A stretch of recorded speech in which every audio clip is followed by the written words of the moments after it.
Hi friends, அப்போ நம்ம மகனீதி பார்க்க போகிற மகாநதியில் வந்துட்டு நம்ம குட்டி காவேரி இருக்காங்களே, யூனிஃபார்ம் போட்டோன்னே அழகாக தெரியுறேன்ப்பா அப்படின்னு சொல்லிட்டு அவங்க ஆனந்தப்படுறாங்களாம். என்ன பண்ணுறது, புதுசாக போட்ட யூனிஃபார்மை எடுத்து திருப்பி திருப்பி பார்த்து நம்ம தான் பேரழகுன்னு நினைக்கிற காலம்லாம் அது ஒரு பொற்காலம். அது 90s கிட்ஸோட ஃபேவரட் காலம் அப்படிங்கிற மாதிரி ஆயிடுச்சு.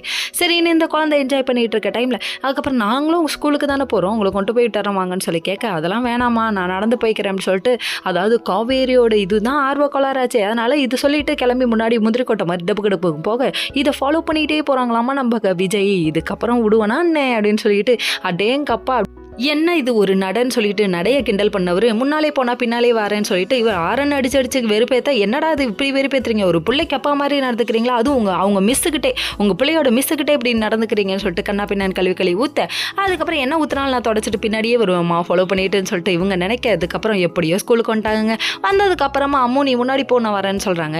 அதுக்கப்புறம் அவங்களோட பிரின்சிபல் மேம் கூப்பிட்டு எல்லா குழந்தைங்களும் கம்ப்ளைண்ட் பண்ணுறாங்க, நீ அம்முக்கு மட்டும் ஸ்பெஷலாக பார்த்துக்கிறேன்னு சொல்லிட்டு, நம்மளாம் டீச்சர் ஃபேவரட் குழந்தைங்கன்னு யாரையும் வச்சுக்கூடாது, எல்லாரையும் ஒரே மாதிரி ட்ரீட் பண்ணுங்கன்னு சொன்னதுக்கப்புறமா உங்கள் மேலே வந்த முதல் கம்ப்ளைண்ட் இது, அதனால் நான் வான் பண்ணி விடுறேன்னு சொல்கிறாங்க.